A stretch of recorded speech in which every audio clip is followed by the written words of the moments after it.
What's up, everybody? It's the Digital World Podcast, and I think a lot of you are going to enjoy this episode because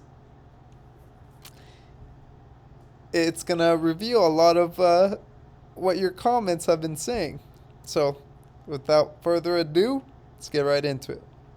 The Lancet, which is a medical journal, I believe, scolds those claiming that this is a pandemic of the people who are not medicated. Long before the vast majority of these, X cases were among the non medicated, and before the CDC director admitted in early October that the medication did not prevent transmission, public officials, mainstream media pundits, and coffee shop doctors across the land were spouting insidious propaganda designed to shame people into receiving the medicine. And that this was the pandemic of those who are not medicated. Do you guys remember that? When various people were saying that? Now, we see here that this phrase implies that the medicine was supposed to be helping against the, let's call it the boogeyman. And anyone who refused to take it wasn't just part of the problem.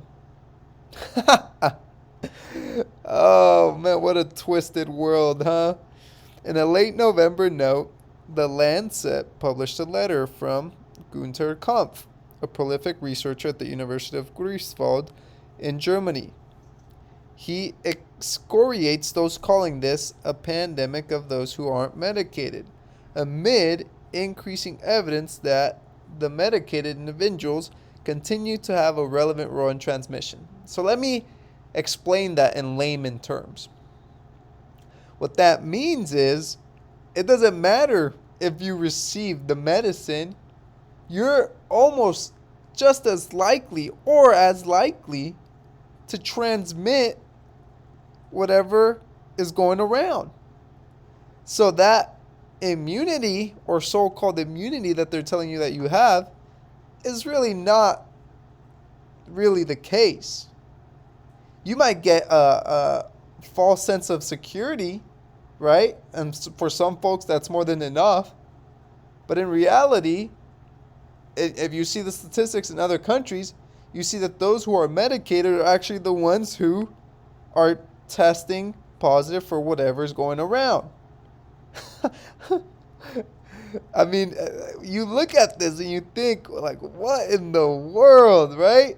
And this whole time, they've made those who haven't been medicated think that they're crazy. You know, it's interesting, though. They've really brainwashed a lot of people. So to even, for those who've taken the medicine, a good chunk of those people, maybe 30-40%, actually do believe,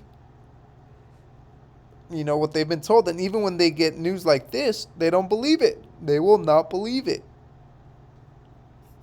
And so even if you go and show them statistics of other countries and how the medicated are the ones who are contracting whatever's going around, who knows if they'll believe it? They might just either they'll be like, that's interesting, or dismiss it, or, consider their position. I don't know.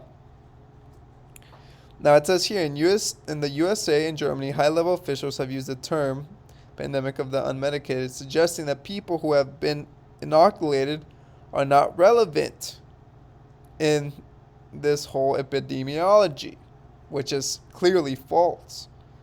Officials' use of this phrase might have encouraged one scientist to claim that those who have not received the medicine threaten the ones who have received the medicine.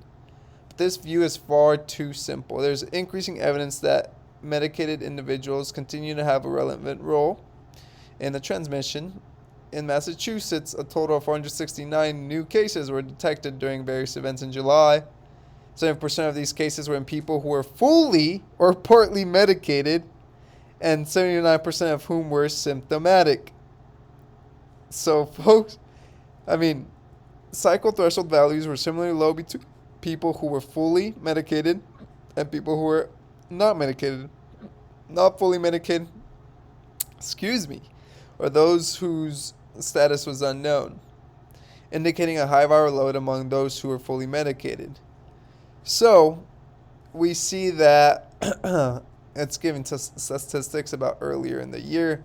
But the whole point in this is that, folks, like in the comments, you guys have been saying that most of the people who have received the medicine are the ones who are actually contracting this, and they're the ones transmitting it. I mean, the stats, there is a full year now of data to look back on. And when you look at that data, you realize that none of this has to do with health. I mean, it doesn't take a genius to figure this out, right? You literally just have to simply do a little, use your finger muscles, go ahead and type a few things here and there and find the information, okay? Some of it's a little harder to find, but there's resources out there, okay? It just takes a little bit of that brain to, go ahead and do it, and a little bit of finger muscle, and then you can figure it out, right? Not too hard, not too difficult. But, a lot of people just like to be told what to believe. And on this channel, it is not acceptable to be told what to believe. And that's why I'm a huge advocate of, hey, what I'm giving you, digest it, be an independent thinker, and come to your own conclusions. That's it, right? Because we're at a crossroads, and I've been saying this for a while. It's crucial.